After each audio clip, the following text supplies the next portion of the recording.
Ladies and gentlemen, welcome to the Tradesman Experience. This is the podcast built by tradesmen for tradesmen.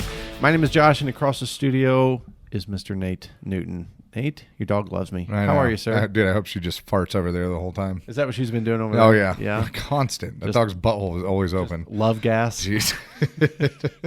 Love stinks, you know? Oh, yeah. man. Yeah, this is second to last one here in the studio. Yeah. Big things coming. Yeah. Yep, big things coming. We're gonna have a guest next week. I'm wondering if we can. That might be a good hold my beer around. Oh, yeah. Yeah. What? Oh, dude. Oh, she did. Yeah. She right did away. it. Right away. Yeah. Tasted it. Yeah. Thank you. Thank you. Love you.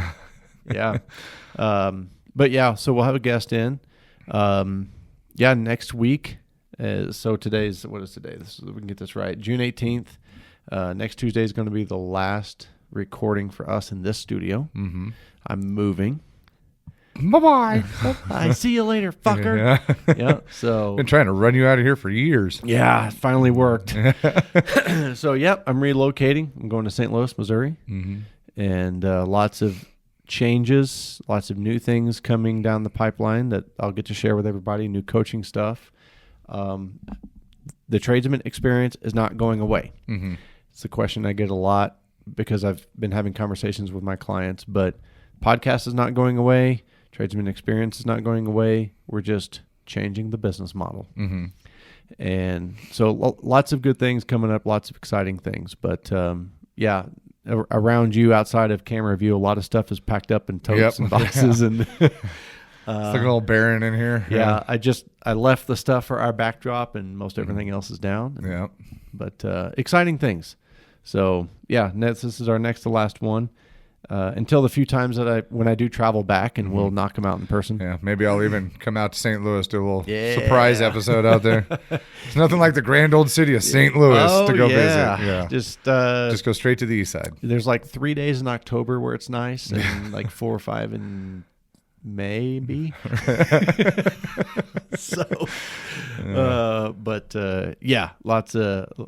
Lots of conversations, lots of strategic conversations that has led to this decision. Mm-hmm. So all good things. Yeah, it's like a carousel, up and down and around. Next all good chapter. Yeah. Next There's chapter. only some people that are going to get that reference. So yeah, that's true.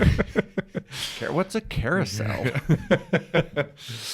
But no, how is the training? How's the competition with Mr. Ken Shoemaker? Good. I'm pretty sure he's beating me right now.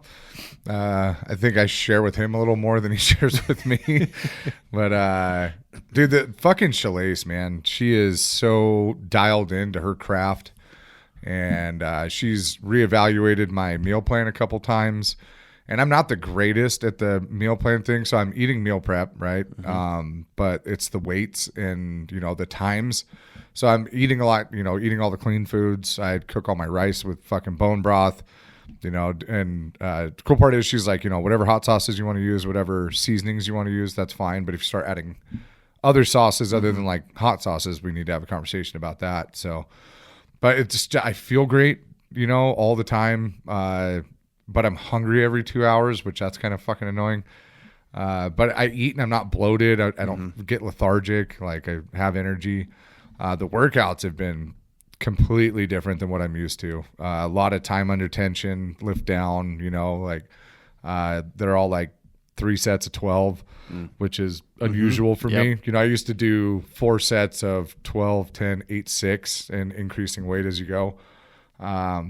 There's bunch of different ways to skin a cat, but I don't know, I'm getting some results, especially in the in the upper body, and it's kind of weird too, because this for the second month she does a front of body and back of body, and you do that each one of those workouts twice a week. So you'll do an anterior and then a posterior, do those days back to back. So it's quads and abs and chest and shoulders. And then the next day is glutes and hams and back and traps and all that shit. So it's very different than what I'm used to. But Ken and I were talking about it today because he swung by the shop for lunch. And it's so nice to have all this shit laid out for you, to have a coach. And it's okay, here's your workout. Just go in and fucking do it. You know, I'm not sitting there staring at the clock like, okay, well, have I been here for an hour yet?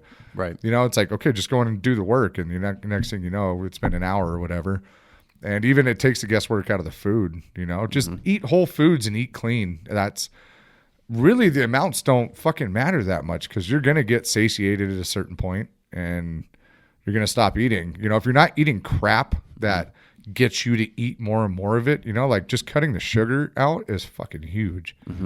You know, that's a hard one for me because I'm a fat fuck. Like, I have to actively try to not be fat, you know, like that's being an endomorph. That's just how my body type works, you know? So, but yeah, it's been fucking great. And I think I'm going to continue on with it after the competition.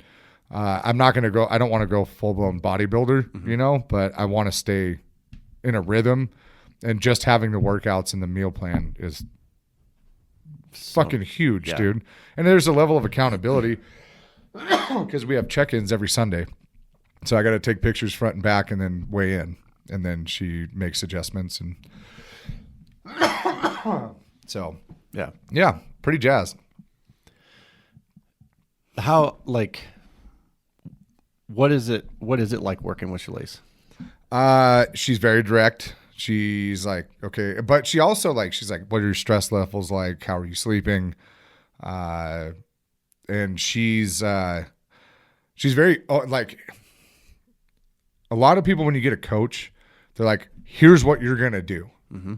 And then when I started with Shalise, she's like, okay, what do your eating habits look like right now? What do your workout habits look like right now? And she kind of builds the plan around what you were already doing. So that way and then she starts to kind of move things around and get you into a different path. But I feel like that's such a great way to integrate in with it. I mean, she does it so intelligently that it's like, I'm really stoked for Katie to work with her. Yeah. Yeah. Like, I think she's going to pick up on that really fucking quick. And then so because there's all sorts of shit on there that I've never fucking heard of on my workout plans, like all these different movements. And I'm like, what the fuck is that? Boom, here's a video for it. Right. Because that's the thing. Like, I would type in what the workouts are, and then I would get, you know, there's 100 different videos on whatever the movement is, and all of them do it a little differently. So I'm like, well, I want to do it the way you want me to do it. So she's like, okay, here's a video. Go off of this. Fucking awesome. So, yeah, but I mean, she's a pleasure to work with, and you know, knowing her as well, you know, yeah, it makes the relationship really easy. But I mean, she's a fucking Miss Olympia contestant, you know, like, she knows what the fuck she's doing. Yeah. So, but she's even like, she's like, so you're losing weight pretty fast. I'm gonna add another meal in for you. I know that sounds weird, but you know, you need the proper, you know. And I've never, other than doing like keto or carnivore, like I've never done like a restricted diet before. Or nutrition plan. Yeah, exactly. That's the difference, and I'm glad that you made that correction, because it is different. A diet plan versus a nutrition plan is completely different. The results are different. The structure is different. Well, and like, because I feel like carnivore was a nutrition plan as well. I feel like keto was a diet because it's not sustainable, but I felt like carnivore was a nutrition plan because I had a lot of success with carnivore also. Like I did enjoy carnivore. But the relationship that I have with my food, like, cause dude, you ever like stop by a gas station and you're like fucking hardwired for time. You got to get something in your gullet. You fucked up and didn't plan your day out right. And then like, as you're eating whatever croissant, egg and cheese fucking bullshit you just pulled out of a fucking heated oven, like you don't feel good about eating that, you know? And so you're like, I'm fucking eating this goddamn thing. And I feel like that does affect your metabolism, the relationship you have with your food. And like, are you introducing cortisol into your system while you're eating it? Yep. Like that's not where you want to be, you know? Like I pull out my fucking little glass Tupperware and I don't care if it's fucking hot or cold, dude. I'm like, good food, nutrition, fuel. Yeah. Fuel. Put it into my body. Performance, not pleasure. Yeah, exactly. So, and dude, there's nothing wrong with going out and having a fucking cheat meal or something, but I don't even want them half the time. Like, cause I feel like shit afterwards. Right. But that also, the relationship goes back to how we're labeling it. What's a cheat meal? Right. What qualifies as a cheat meal? Yeah. If you're eating something that's good for you or wholesome that's not on your plan, is that a cheat meal? Right. Not necessarily. Did I have filet you know, did I have a filet with, you know, broccolini doused in butter, which I don't mind eating butter. Like I cook with avocado oil, butter, and tallow. That's all I use for cooking. I don't use seed oils. I don't, you know, whatever fucking crap they have out these days. It's all rancid to begin with, full of carcinogens. Like and plus the food just tastes better when you cook it in butter and tallow. Like they're all fats. Even vegetable oil is still fats, you know, and just use it accordingly. Don't douse it in fucking shit, you know. But I mean, even my cheat meals look different, you know. I don't think she has cleared me to do any cheat meals, but I'm not going to say I haven't done it, you know. But there was one night we went and got pizza, and I was just like, I felt like fucking dog shit afterwards, you know. And it was like, it wasn't even good pizza. It was Round Table. Okay. So it wasn't like a local pizzeria that it's like some mom and pop Italian fucks back there, you know, doing their thing. Like it was just some corporate crap. Right. You know. I was down at Matt and Becca's. This was probably a month ago, and I decided just to spend the night down there. So we discussed getting some dinner, and we decided to go to the Mexican restaurant down there. Mm-hmm. And Rosie's? Yeah. Yeah. And I got, of course, I don't eat chips and salsa unless there's chips and salsa. And then you can't not eat them. Yes, yeah. I'll gobble up the entire basket. Mm-hmm. So had chips and salsa, got a burrito, and I had a beer, which is all of the things I don't normally eat. Mm-hmm. And I was so miserable. We got back to Matt's. I went into the spare bedroom, the guest room, and I went into the bathroom, and I unbuttoned my pants like some fat dude. And I stood there, and I'm like, you're like, wait, where'd my dick go? What the fuck is going on? I was so fucking miserable. And I have not done that to myself since. Yeah, like, is it worth it at that point? You know, it's like you think you want it, and then just think about like, and that's kind of what I've been tricking myself into is that it's like, all right, think about how you felt last time you did that, you know, and is that what you want? Is that fucking 10 to 15 minutes of fucking gorging pleasure? Is that worth the hours of discomfort you're going to have afterwards? It's not. No. It's that carb overload and it's just and it's not even the carbs. It's just shitty carbs, undigestible, fucking overprocessed white flour that, you know, so I don't eat pasta anymore. It's like, just fucks with me. Same. And my governor for pasta, I can eat a lot of pasta. Yeah, there's no off switch. No. Yeah. Oh, it's so good. And it's so heavy. Yeah. And then you just end up wanting to not do anything about life anymore after. So nap time. Man. So Katie and I went up to Wolf. Yeah. How was that? The atmosphere was unbelievable. A lot of stone, icicles, every single thing. And this is, you know, when you're blue collar and you go into a place, you look at all of the intricate details. Mm-hmm. There was not a detail missed in this place. Not in a corner, not in color, not in an outlet, nothing. Like everything was perfect. The bar is fascinating. The bar is 3 sections total, and it's probably fucking 20, 25 yards long. Holy like shit. A huge fucking bar, and it's got this massive, just the decoration and wolf statues, and just it was fucking unbelievable. And we got appetizer, which was ahi tartar tostada, which was fucking amazing. And then I got a chicken entree. Katie's gonna be mad because I can't remember what she got, but she got her entree, and then we shared dessert, which was the BJ's Brewhouse has the pizookie, so the cookie and the skillet with the ice cream. This was like 100 times better than a pizookie. Oh shit! And I gobbled up all of my part of the dessert, and so did she, which was rare because sometimes we have dessert left over. We're just not big dessert eaters. Right. And I told the waiter, I said, if that skillet wasn't hot, I would have licked it. Right. You know, man, the whole experience was great, but we left there not feeling like a fat piece of shit. Well, I love it when people talk shit about portions at fine dining, and it's like, if you look at the caloric makeup of that meal, if they gave you a bigger portion, they would have to fucking wheel you out of here. Yeah. Like, and that's the thing. Like, you go to fine dining and you don't feel like a piece of shit when you leave there. Because for one, there's high quality ingredients. They're not cooking with fucking seed oils. You know, even their fryers have tallow in them or, you know, some higher end oil. And it's like, it's worth it, you know, at the end of the day. You know, you go to Chili's and mow down on a fucking 6,000 calorie double, triple fucking dip thing, you know, that you feel like shit leaving there. Yep. Have you been over to Piazza place here? Yeah, so the little Italian spot? Yeah, so Kat and I just went on Saturday night. What'd you guys get? I got one of the flatbreads, which I regretted afterwards. So that was where that pizza thing came into effect too. But then she got some sort of like seafood. It was like a soup that came with some sourdough bread, which was amazing. And then I can't remember what we had for an appetizer. There was something good though. Yeah. But yeah, the cocktails were great. The food was great.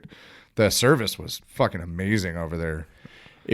Katie and I went, and I ordered the meatballs, and when I think meatballs, I think Midwest meatballs, which are like the size of fucking baseballs. Oh, and they're spaghetti wrapped up in them, like it's just these home style meatballs. That is not high quality Italian meatballs. So they bring me this dish, and it's probably 6 inches in diameter, and there's 2 pieces of bread, and there's only three meatballs in this thing that are basically the size of golf balls. Right. And it's got some shaved Parmesan on it and the sauce. And I'm like, I'm going to starve to death. Right? Like, you look at the portion and you think, this is ridiculous. I'm not exaggerating when I tell you it was the most incredibly flavored food I have ever eaten. Was those 3 meatballs. And once I got done with it, we shared a dessert, and I was completely satisfied. I wasn't bloated. Right. I wasn't lethargic. I wasn't tired. But no shit, some of the best food I've ever eaten. Isn't it crazy how like some of those smaller portions, like you're like, God damn, this looks like not enough food. And then you get through it and you're like, well, I'm not hungry anymore. I'm not full to where I feel like a piece of shit, but I'm not hungry anymore. And honestly, if most people just ate that way all the time, eat till you're not hungry anymore, you'd be fine. But we all gorge. We do. We gorge. Yeah. We gorge. But it was such a, this is going to sound weird, but it was like this flavorful experience with that food. And I was like, this was amazing. Yeah. You know, and fair price, great food, good everything. And I know one thing I've learned, alcohol too, right? You and I talk about bourbon quite often. If I go out, I really want to enjoy the quality of the food just as much as the experience. Right. I want the food to be great. I don't want the food to be mediocre. It's okay if you have a great experience, but again, just the experience of those meatballs, or the experience going to Wolf, just those experiences of getting to have that literally in like every bite and everything, because it's intentional, right? When it's made by a chef, not a cook, right, it's a completely different experience. Yeah, it's not freeze-dried shit that's been sitting in the freezer about to turn. Like, yeah, it is. It's like you would cook at home if you knew how to cook. Yep. Yeah. If I could do this at home, this is exactly how I would never leave the house. Would never leave. I would invite people over and be like, you got to try my meatballs. Right. You know? But just kind of a cool experience. But I'm excited about, you continuing to work with Shalace, and you and Ken having this sense of accountability. Yeah. And I really enjoy that aspect of it, and I'm like, I think we got 3 weeks left. This is we have 2 weeks after this week. So I'm hammering down for these 3 weeks. I'm adding in a bunch of extra rucks, and like I fucked up 1 week. So I'm like, okay, I need to course correct and hammer down, and you might beat me, but goddamn, we're going to know you're in a fight. Yeah. What a great thing. Yeah. So similarly, talking about just the exercise and the food and the coaching, we wanted to discuss like your business model. Like, you know, if you said hiring Shalais and having that coaching, having that structure, what she's laid out for you is she has a model that you're following, right? And it's broken down into systematic ways to achieve that model. And business is exactly like that. It's obviously it's scaled a little bit differently. It's not as individualized because you have a team, but we talk a lot about roles, responsibilities, and expectations, and leadership, and operating systems like JobTread, and we talk a lot about that part of it. And I think it's really important to understand that those are pieces of a model that you have to have, and you have to be able to identify your business model. Ultimately, thinking of it as what lane do we want? Right? Like we're going to build this model. What lane do we want to be in? Most of us, when we get into business, we're scared and excited at the same time. So we start saying yes to everything. We don't know what we're good at. We don't know what's profitable. We don't know what's scalable. We don't know what we can hire and delegate. So we just start saying yes to everything. And your business model becomes a yes man. And that is not sustainable, and it's not profitable. So you have to start taking that data and that information, and you have to start constructing a model as to how you're going to run and operate your business. Battleborn Welding is a good example. Battleborn Welding started out in the off-road industry. Yeah. Like every other fucking fab shop in the country. Heavy equipment repair. Yeah. So you had this idea of what you wanted, but if you look at what's happened over the last 7 years, you guys have constructed a business model that allows you to almost specialize and focus in 2 or 3 different areas. Yeah, and it's been nice because we were the type that did say yes to everything, and it's an ego problem. If you can't say no to things, you have an ego problem. And I was talking to a good buddy of mine, Rick. He runs Swing 395, which is an indoor golf simulator. It's a blast. Yeah, great fucking dude. Yeah, and he's awesome. We talk business a lot, and we built some shields for his little radars, the Trackmans. But he's moving to a membership, kind of like a gym for his thing, because he's like, I just don't need to be here all the time, and I'd rather screen my clients and let in people that are going to treat the place with respect and not have to be here all the time. And there's people I can say no to, and I go, Rick, the greatest compliment you can ever give your business is the ability to say no to people. And that's so true. Once you understand your business model, it makes it really fucking simple, because there's people that are going to tear at your fucking heartstrings. Like, dude, I can't find anybody else. Nobody else can do it in time. Like, I need somebody. I'm sorry, but that's not our wheelhouse. Like, we had one of our custom home guys that was, they ordered a hood for the kitchen. Wrong dimensions all the way around. They need this shit done like tomorrow. They're like, hey, can you guys do this? And we're like, not our wheelhouse. Sorry. Because the thing is, 2 years ago, we would have taken that on and it would have eaten our fucking lunch and our client would have been pissed. Just because it's not something we do all the time. We don't do sheet metal. We don't have any forming tooling. We don't have any press brakes or rollers or anything like that. We got no fucking business doing that. So Matt said no. I was like, yes. Damn. Yeah, that's awesome. So, but I mean, once you understand your business model and what, and you're not locked into one specific thing. Like, we're not locked into one specific thing. We have custom homes, we have commercial, we have ornamental, and we do some like walk-in stuff, but that's just because we want to take care of the community.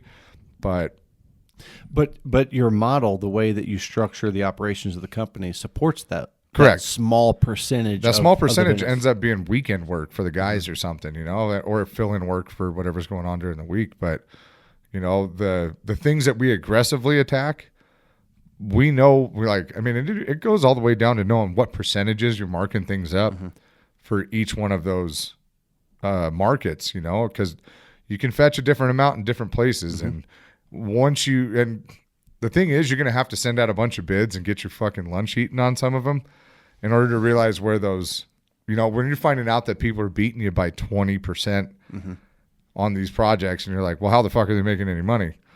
No, they might not be, but they also might be doing it in operations. They might be getting things done substantially quicker than you.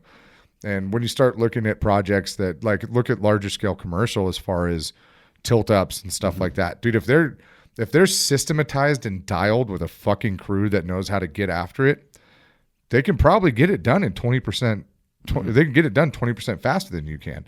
So it's not that the numbers don't work, it's that you don't work. Right. You're not the fit for that project.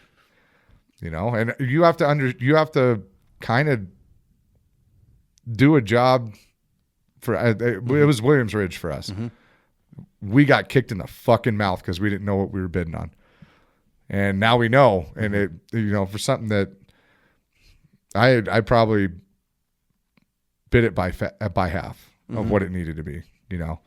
So, you know, knowing that now, and now we're actually out there and we're competitive against other larger contractors on these tilt ups or CMU buildings or, you know, and the thing is it's all high production work. So you just have to systematize it.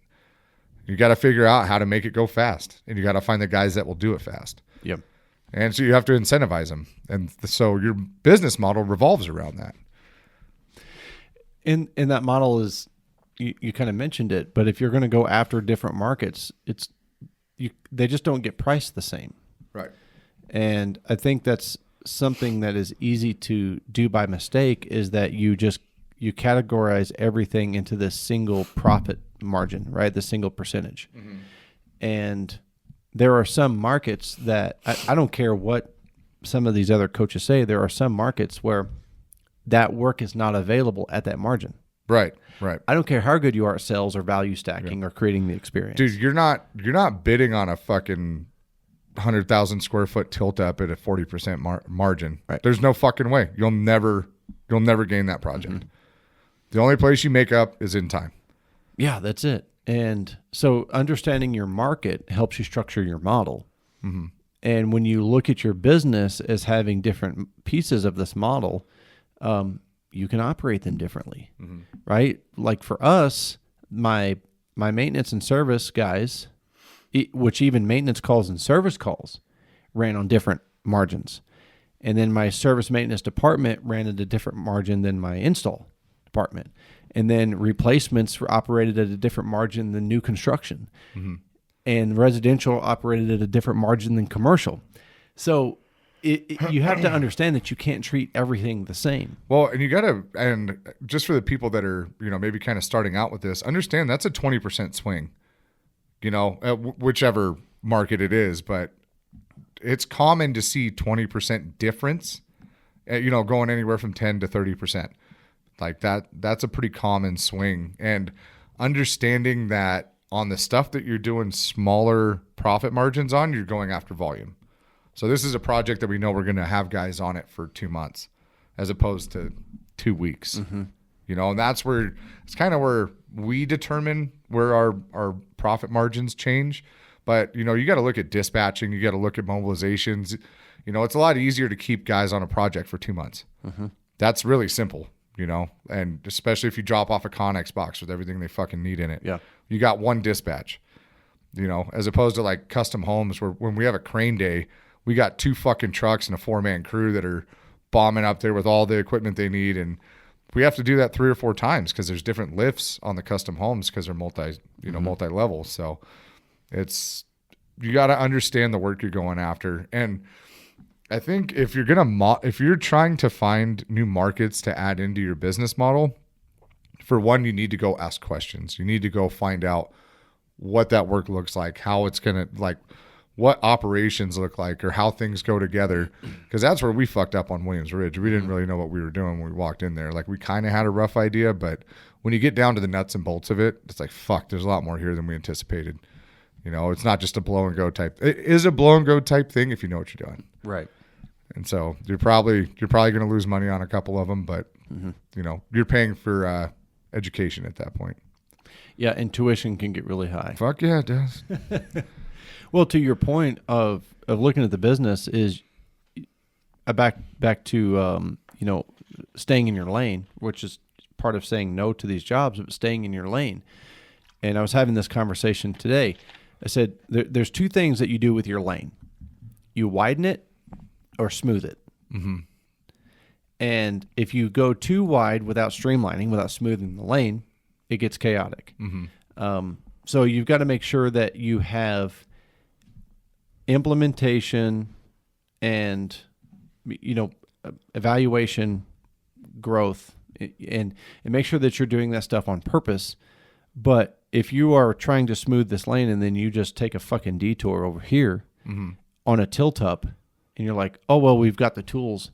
You guys had a third of the manpower you needed for that job. Well, and a quarter of the experience. Right. So two huge factors Yep. that, and the third was the bidding experience, right? So you didn't have experience bidding the projects, doing the projects. So it was a compound shit show. Again, high tuition. Yep. But if you understand what your model is, you understand what your lane is, you only work to widen it or smooth it. That's it. You don't start creating these other divisions unless you are going to treat it like its own separate lane. Right.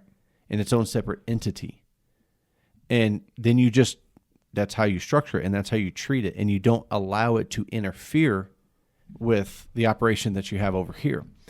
And too many people have just various models that they've all stuck together and they just don't integrate. They don't integrate. To give you a drastic example, it would be like you guys starting a concrete company.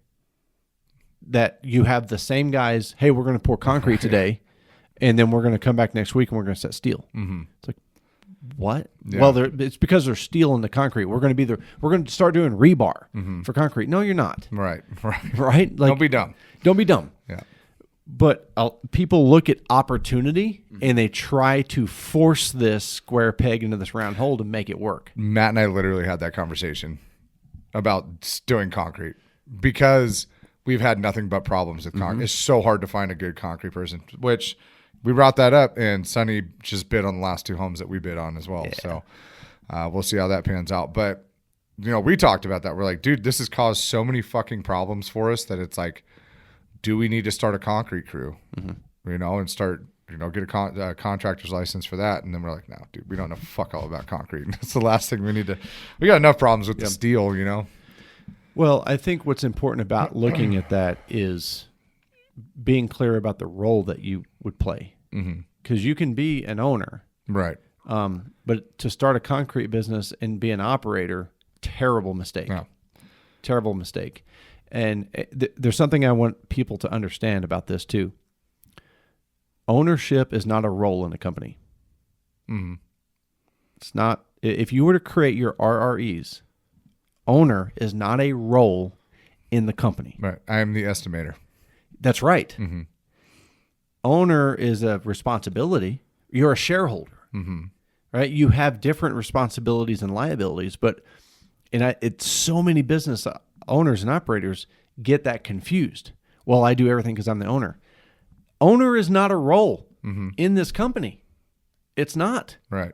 Show me one NFL team owner that is fucking around as an owner in the play of the game. Right. They're not out there on the field. Right. Owner is not a role, and I need people to understand that. So when you look at the operation of your company and the model, you've got to look and go, what role am I playing? You said you're the estimator.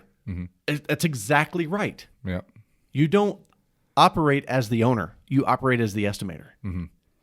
So people just got to kind of... Yeah. No, they gotta separate that. It's a brilliant point, too, because that's the swagger you walk around with all day. I'm the owner. And you're right. It's nothing but a responsibility. You can fucking tell everybody who nobody gives a fuck. That doesn't make anybody any money, you being the fucking owner. That makes no money. Nothing. But you estimating or you being in control of administration or being in control of operations, that makes fucking money. So take your fucking ownership and put in a little ball, put it right up your bubble. Exactly what you said. You can spit on it too if you want. Right. It doesn't have to be dry. But when building the model of your business, another mistake that people make is not only putting the owner role in the model, but they put themselves in every piece. Not that you don't work in a lot of pieces. When you start, bootstrapping for a business is necessary. I don't give a shit who you're listening to. Right. You've got to have that bootstrapping. But if you don't have some of that infrastructure laid out or a destination that you're trying to hit, the business is never going to grow past you because the model won't support it. Yeah. And I mean, we've done, and one thing I will pat ourselves on the back for, we've done a really good job of that lately. Clear and concise roles. And I don't know what's going on half the time in my company. Right. Really? Like, I mean, but I don't need to. That's not my fucking job, And there are times where things get to a certain point where I have to get involved, but it's few and far between. And usually it's a personnel issue at that point, and it's Matt and I making a decision together. Or some job just goes fucking sideways and, then I got to get involved. But, I'm the guy that you always blame the sales guy. Yeah, of course. Yeah. You fucking idiot. You underbid it. And I'm like, I did. Yeah. Shit. Yeah. Yeah. But, my job's to be out in front. I can't be in the here and now. I can't be in the shit with everybody. And I'll tip my hat to the crew. I think they understand that. They don't look at me differently because I'm not out fucking kicking around the dirt with them every day. They know that I got to be in there doing my shit to keep the work out in front of them. And it's a little bit easier to do with a smaller business. We're less than 10-man crew. So that's a little easier to portray. But I can see how that's hard to maintain once you get a little bit bigger, It takes more systems, more infrastructure. It takes more face-to-face time with your teams. Like I'll go out and walk the shop all the time and just kind of fuck around with people and, shoot the shit a little bit, bring the dog out there so she can interrupt whatever. And, FaceTime, it's always good. And plus my severe ADHD, I have to get up and move about once an hour. So, sure. Yeah. Yeah. But that's not necessarily disruption, right? Like, yeah. Building leadership equity and kind of keeping your finger on the pulse about things isn't interference. It's not disruption. You should know what's going on some level. Either you have people reporting to you or you're doing some hands-on, but you should have some sense of what is happening current time, in the business. Yeah. I experienced the same thing when I was able to grow and develop a high-performing team. I didn't know what was going on all the time because everybody wasn't reporting to me. I only had 2 people, primarily, sometimes 3 people reporting to me. I didn't have 15 people reporting to me. Right. Thank God. I interacted with them. Right. Right. But they weren't reporting to me. I had department leaders that were handling their shit. Like they were running their departments. And, some days it's like, am I even needed? And a great compliment that your team can give you is to tell you to get out of the way. I want nothing more than to get the fuck out of the way. That's right. They're like, hey, we got this. Yeah. What are you doing? Yeah. Get out of our way. Right. And I think that's a good compliment, and it's a good testament to, the culture, which we talked about recently, and the model that you have and the people that you're hiring. So it's just, again, it's important to understand what it is that you're trying to accomplish. And a point I also want to make on this, and this comes from a conversation that I had today, is sometimes it is necessary to retreat. Because when you start trying to build this thing, and I'm going to use the term retreat, and this is something I learned from Jocko's teachings, is if you're in combat and you've got a team out and they're getting fucking annihilated, if you don't retreat, everyone's going to die. And what is the benefit of that? Nothing. There's no benefit to that. So it's necessary for them to retreat from that battle, reorganize, regroup, get whatever they need, reinforcements, and now they're going to approach that from a different angle.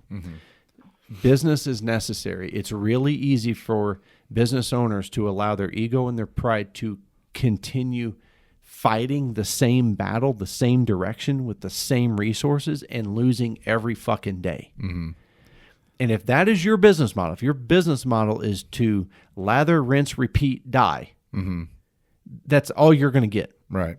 So there are times it's necessary in business to downsize, pull back, change lanes, slow down, and evaluate and go, what do we need to do differently? Yeah, and I think that there's a good way to kind of add to that too. Using different parts of your industry to supplement Because I think people go so hard into one market that they're burning guys out. So right? the opposite of the yes men. Right. Exactly. Yeah. So, I mean, if you that's why we do residential and commercial. We probably do, 50% residential, 30% commercial, and then, 20% ornamental, if you look at it from a revenue scale. But having the things that the guys can kind of mix it up and go do different shit. Do you send people out to do the same thing every fucking day? They're going to retreat on their own. They're going to get fucking bored, or they're just going to get tired of it, and they're going to end up pulling out.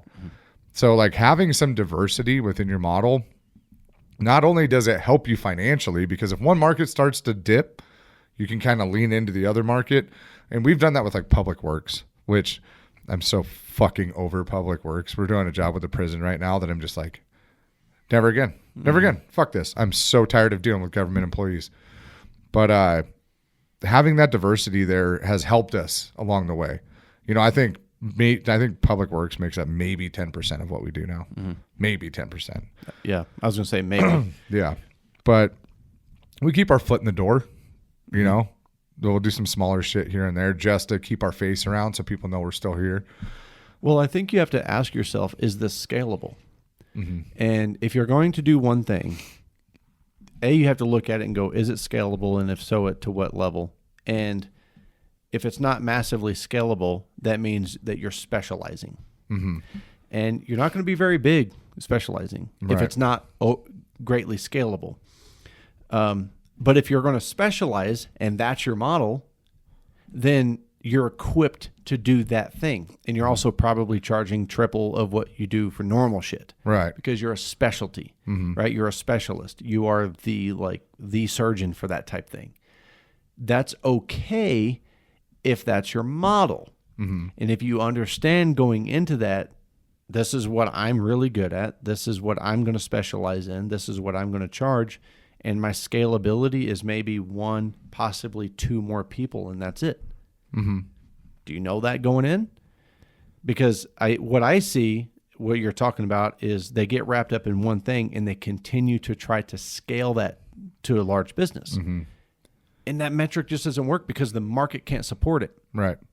Well, I mean, dude, because you look at some of these guys, coming from the experience of the welding side, some of these guys, they went all in on commercial, right? That was, and some of these guys are fucking huge. It is scalable, but when you have the fucking drag, when it starts to back off, we see them out there doing they're bidding on some work that I'm like, why are you here? Is it that bad up top? Right. But you have all these large scale, investor funded apartment complexes going offline. You have a lot of this, commercial real estate is fucking hurting right now.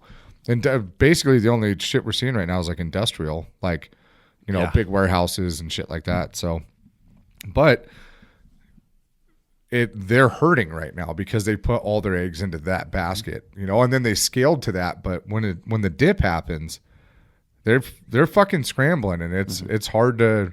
You better make sure you were smart with your money along the way. Yeah, and they start trying to buy their way into other markets when that happens. Yep. So think about advice from a financial advisor.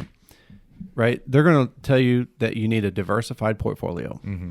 That's the terminology. It's the popular. So you're going to look at it, and you're going to have high risk investments, medium risk, long term investments, and low risk investments. And then you're going to allocate certain percentages of your money to those things based on risk and return. Right. Your business can operate very similarly. You can run in a high risk market. You probably don't want 100% of your business in a high risk market. Right. But you can run a percentage of your business in a high risk market. You can run a large percent of your business in that middle of the road, high return, longevity. And then you've got shit like public works that doesn't pay a lot, but it's always there. Right, right. And you can invest in part of that market as well.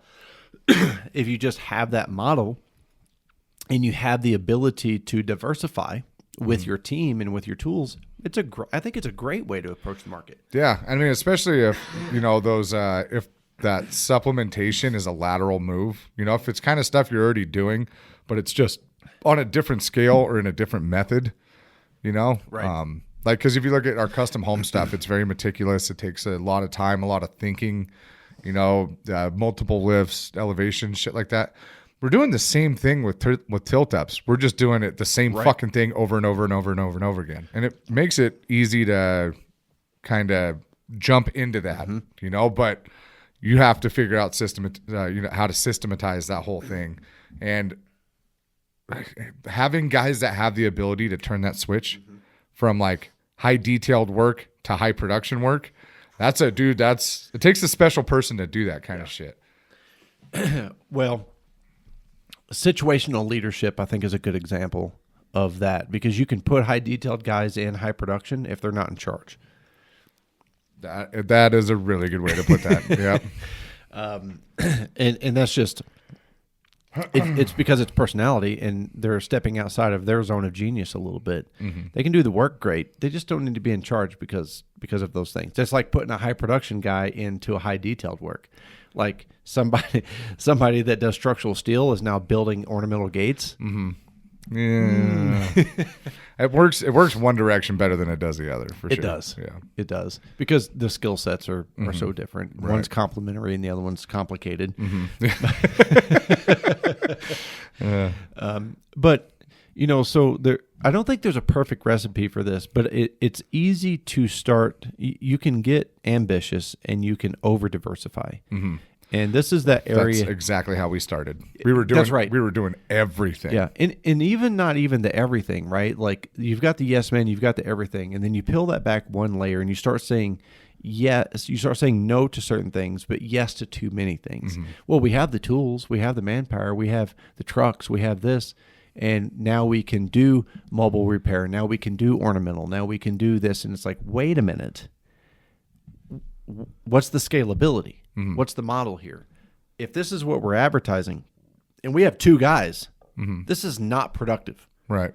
If we're advertising this and we're running 9 guys in 3 divisions, I'm all for it. Right. Because I'm going to have a mobile division that takes care of XYZ. I'm going to have a fab team that's going to take care of ABC.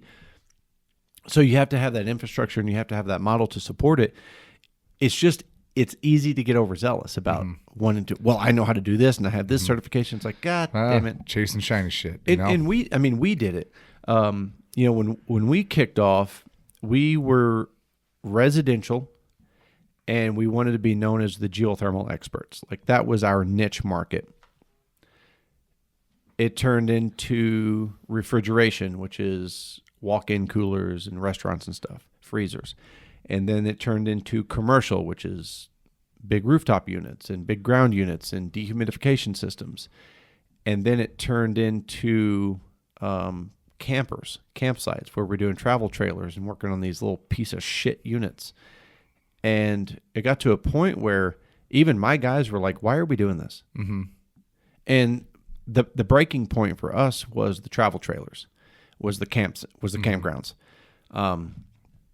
And just to kind of let you know where I learned my lesson was because we were doing all of these things and they were very aligned. I mean, I had guys that could go from a 2-ton AC unit to a 60-ton rooftop.